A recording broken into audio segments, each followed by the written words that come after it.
In this episode of the Perfect Swing podcast, we're talking about something that limit many people from playing golf, and many golfers experience this, but few really openly discuss it. And you know what that is? Adjusting your golf swing because of injuries. Whether you're dealing with back pain, knee issues, shoulder limitations, arthritis, hip replacements, or recovering from surgery, golf may still be possible with the right modifications. Injuries may change how you play golf, but they do not have to hinder you from playing or in your game. Now, in this episode, I'll share practical swing adjustments, mind shifts, equipment considerations, and course management strategies that can help golfers, yourself, start and or continue playing safely while protecting your bodies. This episode will remind all of us that golf does not have to look perfect, but it still can be enjoyable and effective. So just noting, making these types of adjustments also show up in leadership. When we think about an employee or coworkers, there are adjustments that we must make as it pertains to how we communicate, how we engage, how we manage individuals in the workplace. So it transitions the same in golf. So having that growth mindset, and with that growth mindset, you develop strategies to ensure your success, whether it's different personalities, different situations, but also on the golf course, different issues, different things that happen for you in your body. So, you know, golf has shown me many different faces. And golf has a funny way of teaching us humility. Sometimes your largest opponent isn't the course, it's your body. Injuries can change how you play, but they do not have to end your relationship with the game. And so today we're going to talk about the adjustments that can be made to continue to swing smarter while still protecting your body and still enjoying the game that I know I love, that I hope that you will love, and that those who are considering the game, that they'll take that leap of faith and that they'll begin to love. Welcome to the A Perfect Swing podcast. Lessons in golf, business, leadership, and life, where we talk golf, growth, resilience, and real life experiences both on and off the course. I'm your host, Ashante Epps, CEO and founder of A Perfect Swing Inc. And today we're discussing how injuries impact the golf swing and the adjustments that can help you continue to play safely, and play confidently. Now, the name of the organization is A Perfect Swing. And it is that name because your swing is the perfect swing. You know, oftentimes we look at videos or compare ourselves to others in our environment. And the reality is someone else's swing is not technically your swing, may not be good for you. What they do may not work for you. And so what we look to do is find that perfect swing for you in multiple ways. It can be in your golf swing from an instruction standpoint. It could be what you're looking to get out of the game. There are some individuals that want to play competitively. There are some that want to play as a business professional in your local charity tournament. There are some that literally, it may be a situation where they want to get out and play a few holes, relive some memories that they've had with a relative that may have passed as a part of their bereavement process. A myriad of things, right? There may be a youth who they want to play so that they're getting out of the house. They're not sitting there playing video games all day. It builds their confidence. They get an opportunity to be proud of something. There's some that, from a youth perspective, they may want to play competitive golf on their high school team. And that may be it. There's some that may want to earn a college scholarship to pay for their college education. That's great. And then there are some that may have a goal or wish to play professionally one day. And that's great as well too. The thing is that all of those are options. This is a multi-trillion dollar golf industry.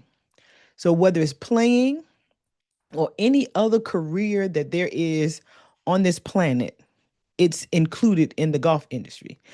So learning to play the game and taking advantages of a lot of the opportunities that exist there, it goes across the board.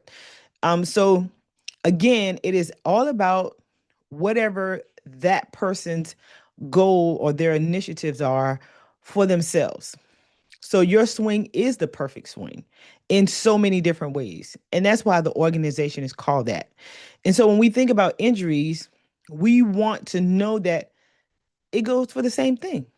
For those of you that know me or have heard my story, you know that because of a childhood injury, I had a hip that did not move for 20 years. So initially, when I wanted to start playing golf, I wasn't sure that I could play golf because my hip didn't move. And my right hip hadn't moved for like 12 or 13 years. But what I found in having that growth mindset and that determination and that, listen, I got to do it, it's going to happen. I have, even having the conversation with my orthopedic doctor, he wasn't sure about it either. He was like, hey, Shantae, it's all hips, knees, and back. You can try it, but he wasn't very sure about it either. However, I tried it because I had a larger vision. I wasn't thinking about just playing golf. I was thinking about being a part of that networking environment from a business perspective that I was longing for, that I was trying to be a part of. In the midst of that is where I realized that golf was, in my opinion, the ultimate low impact sport. And that transitioned me into wanting to share the game of golf with everyone that I came in contact with to enhance their lives, especially youth, as it pertains to the way they feel about themselves, their self esteem, their outlook on life, things of that sort. And that is really critical when we think about all people that may have suffered some type of injury or feel like they have a limitation. Oftentimes we withdraw to where you feel like I want to do what little that I think I can do, but I don't want to try too much. That's why everywhere I go, I am preaching the gospel that golf is a low impact sport and to try it because you'll be amazed. I've had individuals come to the lesson tee, saying they used to play golf, but they had an injury and now they can't. They're, typically, it's a spouse or a child bringing their spouse or parent saying, hey, I would love to play golf with them now that I understand that golf is something that we can do together almost forever. And I make small adjustments and they're amazed at the results because it's really just about making the adjustments, right? So just note that, you may need adjustments, not just golf, but through life. And that's okay because that's what life is all about. Your life doesn't end when you get an injury or when you have, shall I say, a roadblocker. You make the adjustments and you keep living. And I've made the adjustments. I've seen it. I've done it for myself. I've done it for my students, and it works. So I want to share more about that today. So let's talk about the reality of golf injuries. The pain that you're feeling, it's real. Undoubtable. Whether someone else can feel that pain or have had that same pain that you've had, first I want to say that your pain and your injuries are real. And you want to ensure that you acknowledge that because without acknowledging that, you can't make the appropriate adjustments. So I say golf is a low impact sport, and it is. However, it's very repetitive. So there is still a possibility for injuries. So you want to be clear on that. It is a low impact sport, but it's very repetitive. And so you do run a risk. Yeah, you're not flying up and down a basketball court or being hit like you are when you're playing football, but repetitive actions can create injuries. Another thing to note is that many golfers, they silently play with pain, whether it's the tennis elbow, numb fingers, oftentimes knees or hip aches. Many golfers silently play through pain. And that's really unfortunate. But again, understanding that the acknowledgement of that will give you an opportunity to allow someone to assist you with making some adjustments. Common golf related injuries really include the lower back pain, knee injuries, shoulder injuries, wrist and elbow pain, hip replacements, hip injuries, arthritis and mobility limitations, neck stiffness, a laundry list of things, right? That's why stretching and those maintenance activities become very critical as you play golf. Because again, you may look at it and say, you're not doing much. However, you're doing a lot. And it's repetitive. So really, really keeping your body in a situation where you're loose and you're flexible really becomes key to ensuring your longevity in the game. Another thing, playing through pain, just note that that can make your injuries worse. Just like when you go to physical therapy, they say when you feel pain, stop, but they provide activities to strengthen certain areas. So when you look at any type of issues or pain you have, totally recommending you go see a physician. Get checked out. If you need physical therapy, go to physical therapists. They will allow you to, whether it's strengthen certain muscles around your joints or any other type of assistance that you need to get your body to back to where it needs to be. Not necessarily say your golf swing. There are some physical therapists that are trained and they're focused in that particular area. But physical therapists are really key on those different muscles and ligaments that keep you functioning so they can give you some expert advice on those things. And that becomes really important. Then you have certified trainers, you have golf fitness professionals. All of those individuals, again, help with you managing and maintaining your body for physical fitness. And then for your swing, you want to go see a certified golf teaching professional to help you with any type of swing adjustments. One of the biggest mistakes golfers make is trying to swing like they used to before injuries. If that's the way you knew or learned to swing, if you've injured or you're injured or your body has made a change, you want to make adjustments, whether it's temporary or permanent. Those body changes in your swing, if they need to change, so be it. But just know that that's not weakness, that's wisdom.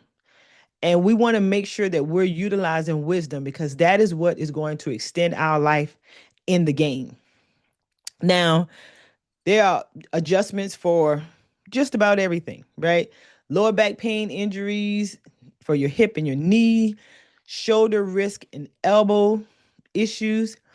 And let's not forget that equipment is a part of an adjustment as well too. So whether it's your shaft, your shoes, all of those things are key. And also, most importantly, the mental and emotional issues that come along with making adjustments. All of those are really critical. So let's talk about them. Let's get into it. Now, when we talk about swing adjustments for your lower back or lower back injuries, a couple of things that you can do if you're feeling issues in your lower back is to shorten your backswing. That's going to reduce the spinal pressure and the spinal stress that you'll have. And it's going to promote control over power. And notice control over power. So you may lose a little distance, but that control is going to help you with alignment or keep you aligned. So again, there's the saying, you can hit it a mile in the woods and it's no good. But if you can hit it and it lands in the fairway and you can hit it for the second time to get it on the green or whatever you do, that's better. So so keep that in mind when you talk about making adjustments. Another thing is increase your hip rotation. That's going to allow the body to move more effectively. That's going to reduce the strain on your lumbar spine. So again, even though you think about its hipments, adjustments for your lower back, it is increasing the rotation of your hips. Another thing that may help is widening your stance. That's going to improve balance and stability. And oftentimes we get those strains from the herky jerky of not being balanced or not being stable.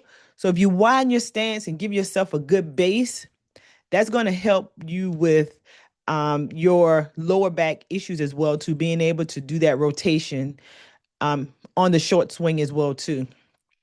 And then slow down your tempo. So smooth swings will place less stress on your back for a golf swing. So sometimes we're out there trying to hit it as hard as we can, and really it's the movement of swinging the club through the ball. And so if you're feeling like there is some tension or some issues in your lower back, just slow down your tempo a little bit. That's going to help you with a smoother swing, and it's going to really release some of the stress off of your back. Another thing is avoid overswinging. Sometimes when we swing around, we're swinging so hard and we're swinging so far that literally our entire body twists all the way around. You don't want to do that because, one, if you don't already have lower back issues, you put yourself in a situation where you may develop some. So you want to focus on solid contact instead of distance. And just remember, when I say solid contact, I am talking about the ball and the face of the club. Oftentimes, we watch videos or someone is sharing information with us, and we focus a lot on our body. And I'm not saying that that isn't important. However, you can do whatever you want with your body. If when the ball and the club face connect, it is not doing what it needs to do in an iron for the ball to roll up the face of the club, or for a driver where you're hitting up on the ball, whatever the club is, whatever that needs because of the interaction between the club and the ball, if you're not doing that, it doesn't matter. And that is what you want to focus on. So overswinging, if you're thinking about just that motion as opposed to where you're making the connection with the ball and the club, it's not necessary. So you want to focus on solid contact instead of just distance. And just noting that a shorter backswing can actually improve consistency. Many golfers discover they may lose a little distance, but you gain a lot of control and less pain. Translation, you're feeling better. Two, your ball is straighter and you're enjoying the game.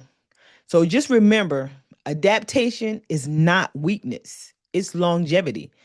And you want to ensure that you're not doing harm to yourself for that same issue, so that you can really play this game as long as you can. A couple of adjustments for knee and hip injuries. One, you want to reduce the excessive weight shift. We oftentimes we do see people shifting heavy from left to right or from the right foot to the left foot, depending on whether you're right or left-handed. But the reality is that if you get a good solid base and you're using your ground forces, you can limit the amount of shifting that you do at the top, and that is going to put less stress on your joints. And because I have an artificial hip, I don't have a lot of weight shift at the bottom either. However, I generate enough from the ground to make contact with the ball with a force that gives me great distance. So just ensure that, again, you can reduce the excessive weight shift, but using those ground forces accurately is something that can help you when you talk about having knee and hip injuries. Now, opening your stance slightly, that's going to help reduce rotational pressure. So when you look at your knees and your hips, you want to get through But if by chance you're having some rotational issues, taking just a small step back on your forward foot will actually help you get through a little better on those times. Okay. Now, another thing is use more club, right? So instead of swinging harder, you use a different club. You meaning you can make contact with the ball very well, and you may be in a situation where typically you would use an 8 iron, or instead you use a 7 iron. Or if you would typically use a sand wedge, you use a pitching wedge. But you are still getting the distance you need to play the game. It just happens to be coming from a different club. So, for those of you who are somewhat beginners, what you want to note is that for the club, the lower the number, the farther the ball will typically go. So, your driver is considered a number one, and then you may have like a 3 wood or a 5 wood. And then you get into your irons, which would be 7, 8, 9. And then you may get a pitching wedge, sand wedge, and those numbers are translating anywhere, in the 50s, high 40s numbers. So just note that the lower the number, the farther the ball will typically go. So if you're trying to make adjustments or you want to make adjustments, you use a club that has a lower number. So again, if you would use an 8 iron to get more distance than without putting, or shall I say the same distance, shall I say, without putting more strain, and so that you're swinging maybe 3 quarters instead of full swing, you just grab a 7 iron. So you can make that adjustment. So using more club, but just note the more club is the less number. Okay. Consider shorter rounds. Typically, you got to play a round of golf in this 18 holes. But if you have a limitation that is preventing you from doing that, instead of saying, hey, I'm not going to play at all, go play 9 holes or 13. And especially when you're coming back from an injury or anything of that sort, you may have to work your way up to getting back to 18. So don't be afraid to go out and play 9.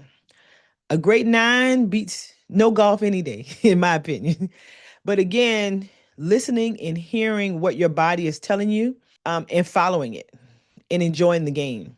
Another thing is ride instead of walk. Golf is an amazing sport that will allow you to see amazing scenery. You're going to get some amazing high quality vitamin D. You can't beat it. Right? And so people like to walk. It gives you a great workout. You get the juices flowing. And actually I feel like when you're walking, you play better because you're in the game, like you're in the environment. You're tackling the objects ahead of you. However, if it's a situation where you can't walk for a period of time, or even that's just an adaptation that you have to make for the long term, ride in a cart. You're still going to get to play the game. You get an opportunity to intake the high quality vitamin D, and you really get an opportunity to enjoy where you are with the adjustments that you made, right? There's no rule that says every golfer should swing the same way. Every golfer should walk the course. Every golfer should ride. And really, the goal is to find your way that's best for you so that you can fully function on the golf course.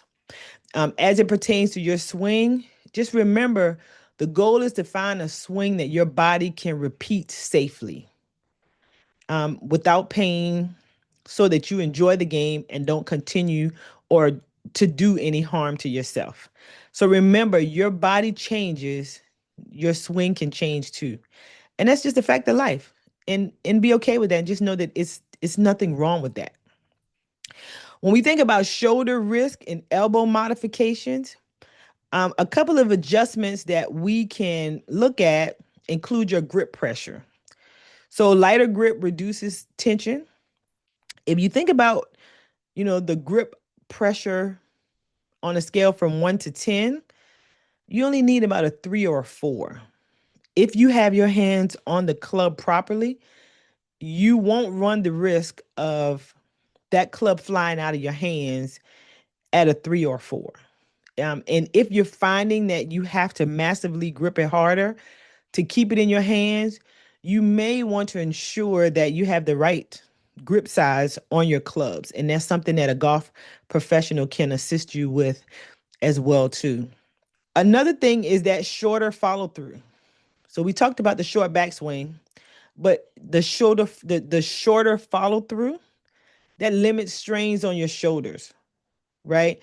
Now, the thing to note is that when you're doing whether it's a shorter backswing or a shorter follow through, you want to make sure that in that impact zone, which it's really your foot to foot, the outside of your foot to the outside of your foot on both sides. You want to make sure that in that impact zone, you're making contact with the ball with the force that's needed. Allow that ball to do what it's supposed to do based on the club that's in your hand. However, outside of that, that is where you can make adjustments just to ensure that you're limiting the impact of stressors on your body. Another thing as it pertains to modifications for your shoulder, the wrist and the elbow, is the neutral grip. So when you grip the club, there is what we would call the neutral grip, the strong grip, the weak grip. It is based on the number of knuckles that you see. When you grip that club, try to be more of a neutral standpoint there, as opposed to strong or weak, just because that's a different rotation of the wrist per se, and see if that actually helps. Also, when we talk about the grip, experiment with whether interlocking or overlapping works best for you. So those are different ways to put your fingers together around the club. So look at those things as well too. It may be that your interlocking works better than overlapping, even though it was reversed at one point. Again, that's just adaptation. And then also understanding that from a grip size perspective, it may be that you need a larger grip or a smaller grip, depending on what activity you're seeing and feeling with your hands. I'll tell you, for me, I used to use a standard women's grip on my club. However, as over the years, I've had injuries from a concussion to carpal tunnel syndrome, things of that sort. I now use jumbo grips on all of my clubs just because closing my hands used to, it would make them go numb.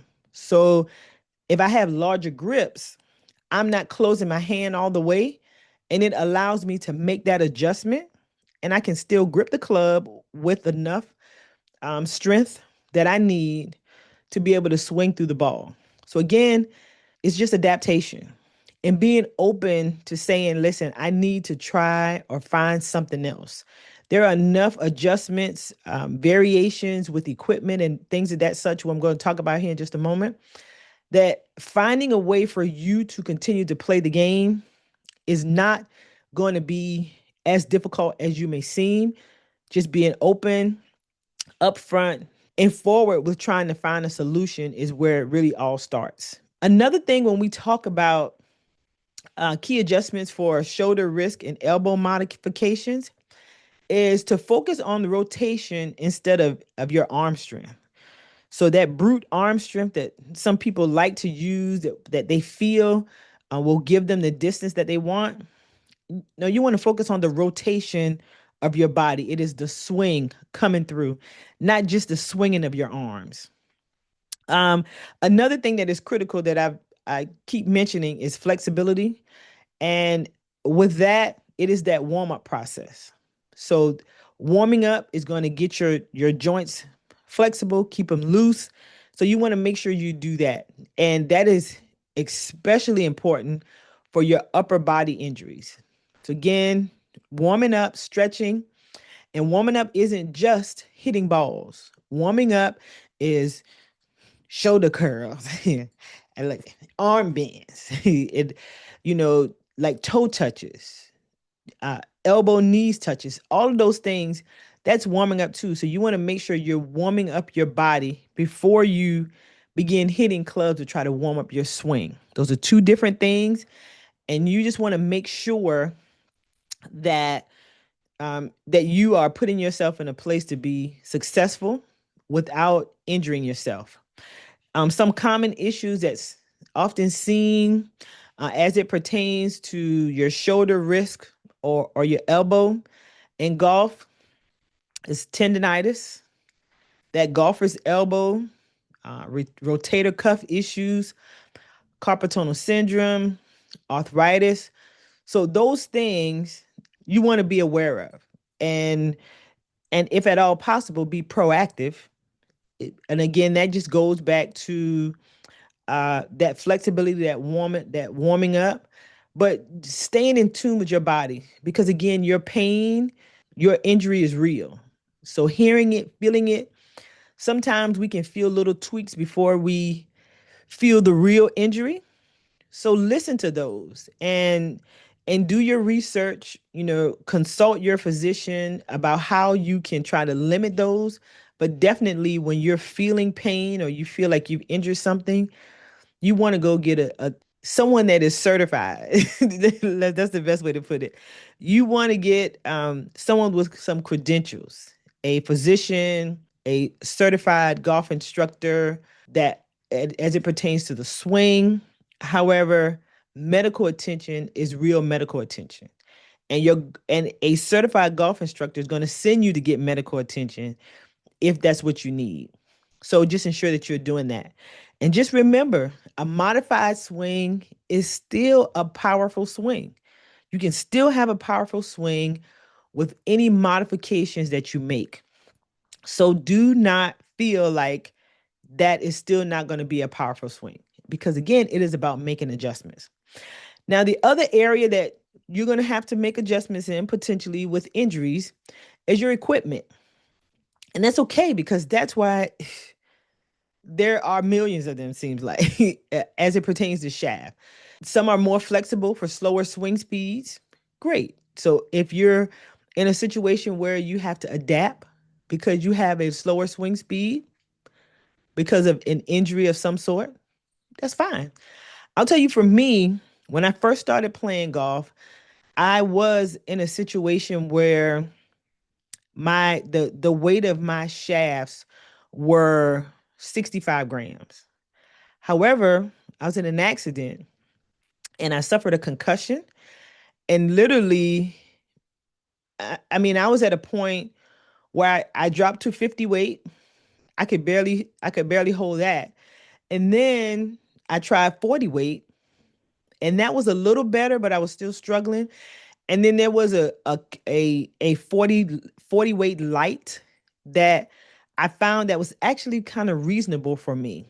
And so I played that, and it gave me an opportunity to still get out and play on the course. My distances were average, shall I say. But I knew that I was injured, but it still allowed me to play the game. That was a very difficult time for me because literally I had seen, or I knew where I was in terms of my golf skill, and I saw that depleted from an instant because of a car accident. However, what I've seen over the years from that, though, is that I went from that 40 weight light back to a regular 40.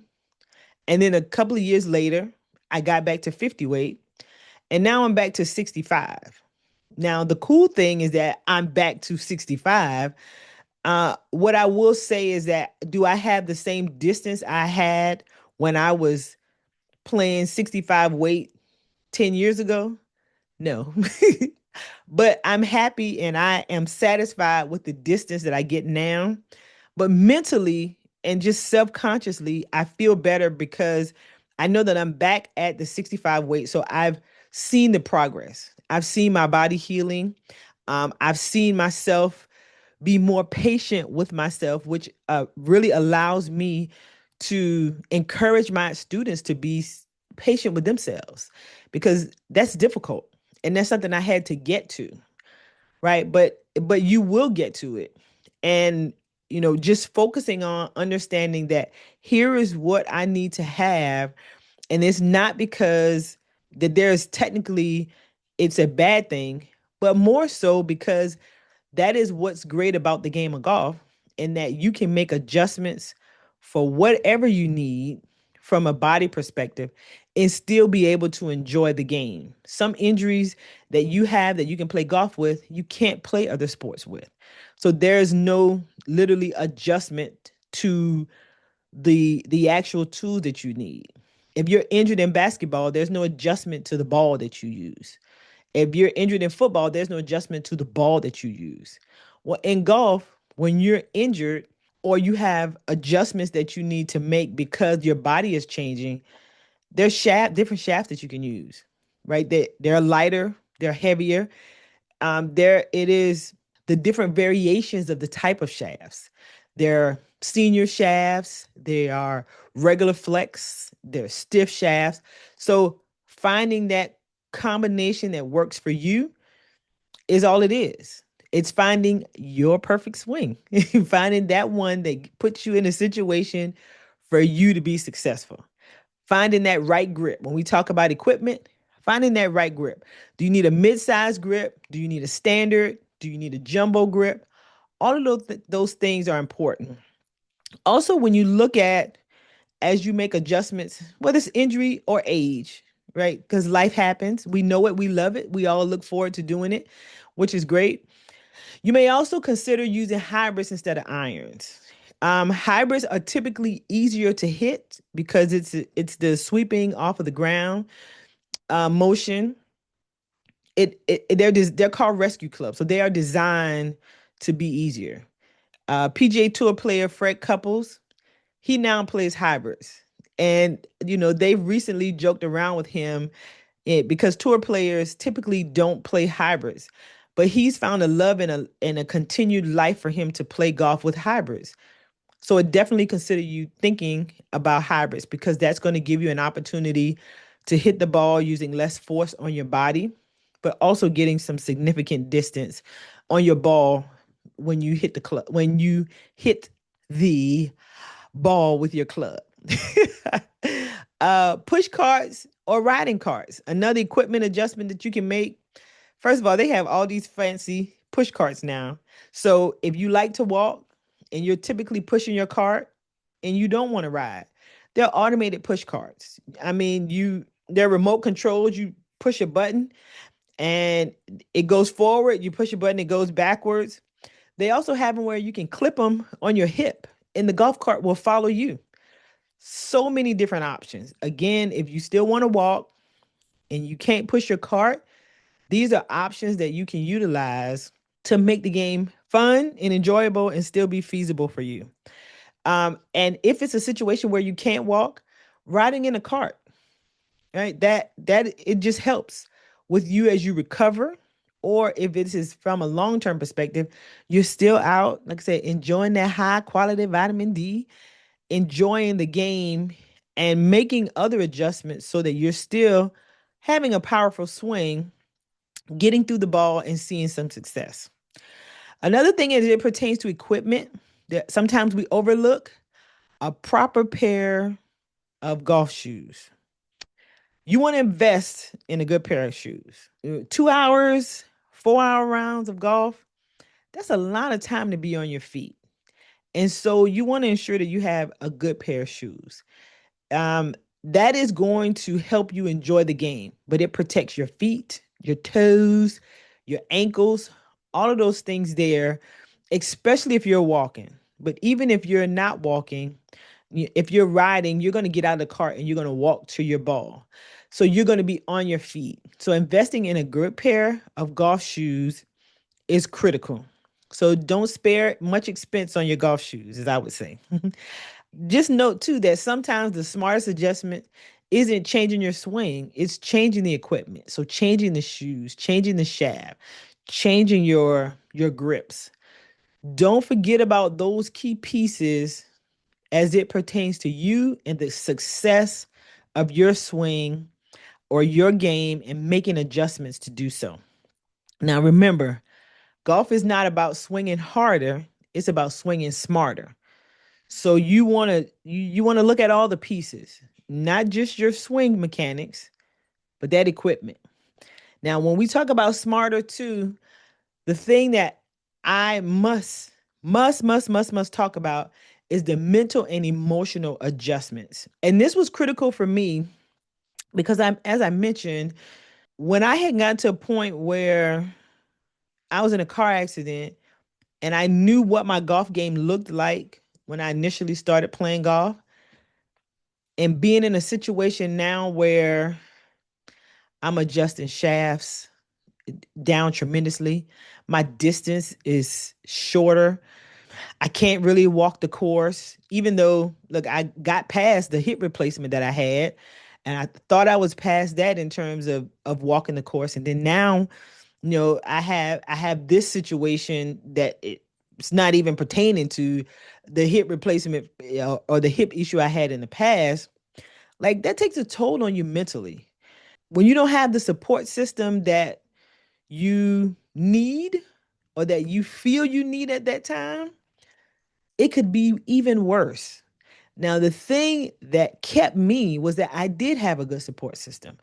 I had people that I played with that they knew what my skill level was, and they encouraged me. They're like, this is a process. So we all need those types of things. We need that encouraging environment to start playing golf and to continue playing golf in the midst of making adjustments. But individually, to us as golfers or individuals, you got to accept that your game may look different. You have to accept that, your swing may look different. If you look at a copy, like with my swing, and people call it twinkle toes, I have a little bit of a skip at the end of my swing. And that is because I make powerful contact through the impact zone.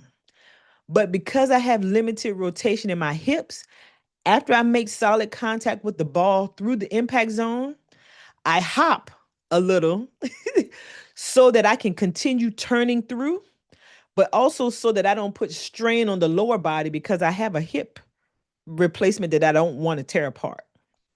So I have that little skip. So people have said to me, they've seen me out playing golf, and they said, Shantae, I saw you from across the course, and I knew it was you because I saw you after you swung the little skip that you do. And some people think I'm just showing off, so I try to make it work. You gotta let it do what it do, right? But it's something that I need so that I can play the game. I can still get that power through impact, and then land firmly and stable, upright after I make contact with the ball. So really, it just accepting the fact that yours may look different and being okay with that. And understanding that it is about your swing, nothing else. And even if you have to redefine what success looks like, if your drive used to be 250 and you're down to 230, it's okay. You just now know that your shot into the green may be a different distance. So you adjust your game. You redefine what success is for you for where you are right now. And play the long game. Take time to allow your body to heal. You want to play for longevity. So if pushing through for 2 months or 3 months, tearing your body apart, I don't think it's worth risking that 3 months when you can play for the rest of your life. So if you have to sit down for a few days, a few months, and that is what you're going to need to allow you to play in the long time from a long-term perspective, don't be afraid to do that. It's absolutely okay, but you have to play the long game in golf and in life, right? Play the long game. It may be that you can only do chipping and putting. Then you know what? You go find your par three course, or you play the regular course and you only play from your chipping and putting distance. but ensuring that you allow your body to heal and not being a shero or hero or trying to be, because that can cause even more injuries. So playing smart, again, playing the long game.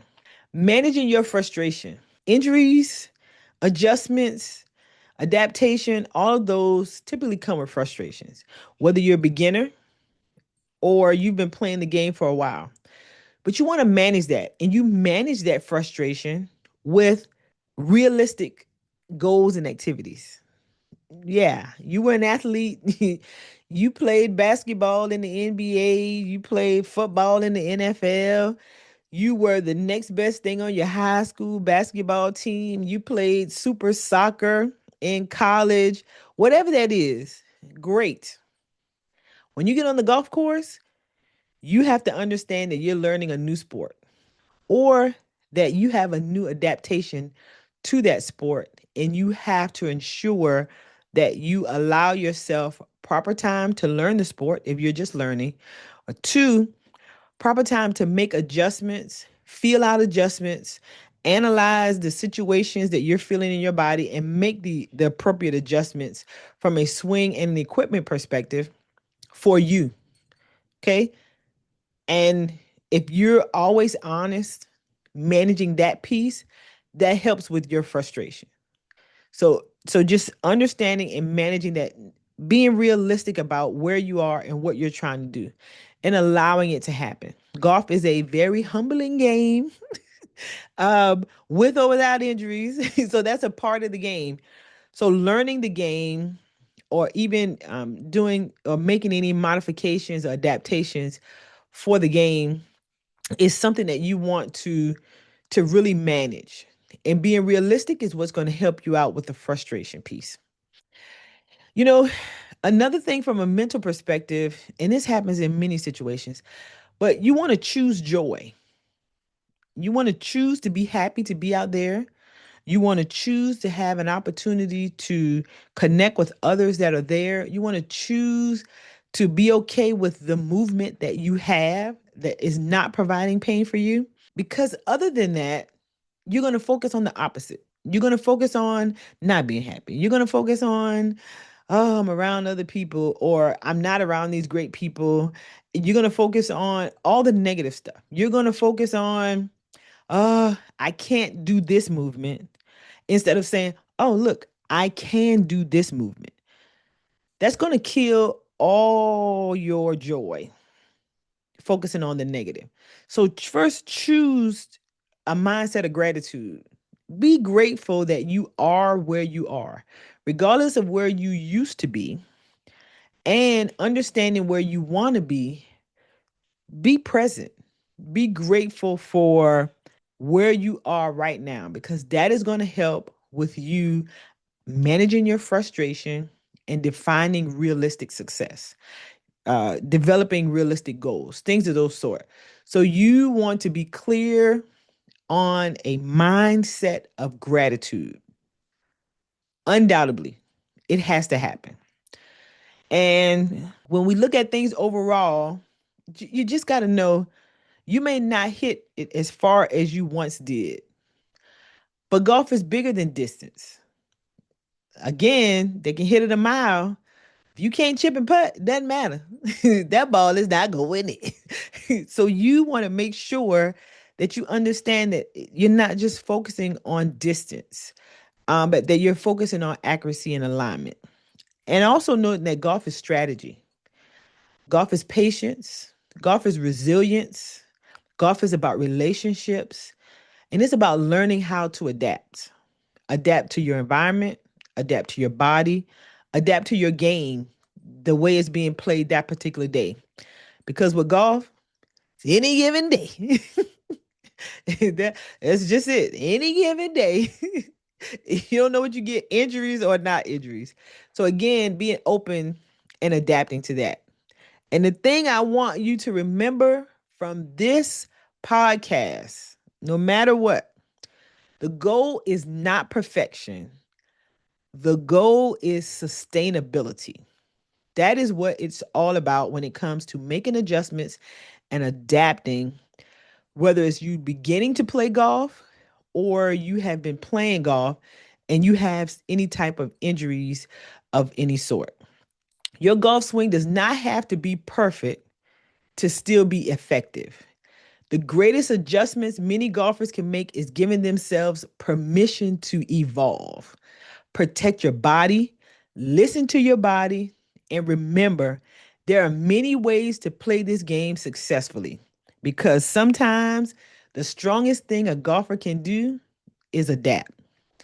So, if this episode encouraged you, share it with another golfer who may be navigating injuries or physical challenges. And please be sure to subscribe, leave a review, and follow the A Perfect Swing podcast where you listen to your podcast or on my YouTube channel for more conversations that help golfers grow both on and off the course. And you can learn more about the A Perfect Swing organization at www.aperfectswing.net. You can get my book from Amazon called A Perfect Swing. And if you are or will be in the Charlotte, North Carolina area, feel free to look us up and join us for a round of golf. Again, you can reach us at www.aperfectswing.net. One more time, www.aperfectswing.net. I look forward to chatting again soon. Have a great one.